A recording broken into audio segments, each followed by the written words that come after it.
अहिले चाहिँ अब म पूजा गरेर जल चढाएर चाहिँ निस्केको है र घर जाँदैछु अहिले।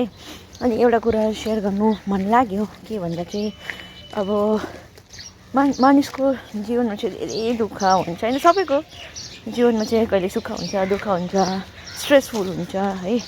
अनि कोही बेला यति अपसेट भएको हुन्छ है, इभन मसँग पनि हुन्छ। अनि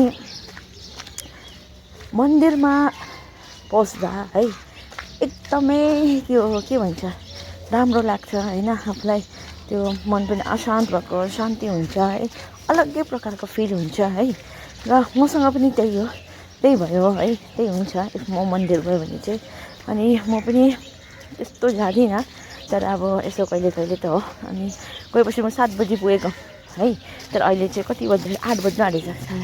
मतलब अब निस्किनु मन लागेको थिएन हो, शान्ति, कसैको टेन्सन छैन, केही छैन।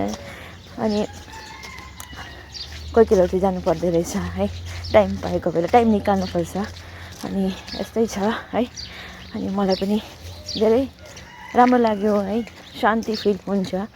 अनि दुःख सुख त त्यही हो, तर त्यहाँ गएपछि चाहिँ अलिकति मन चाहिँ हल्का हुन्छ है, अलिकति नै पुरै हुन्छ।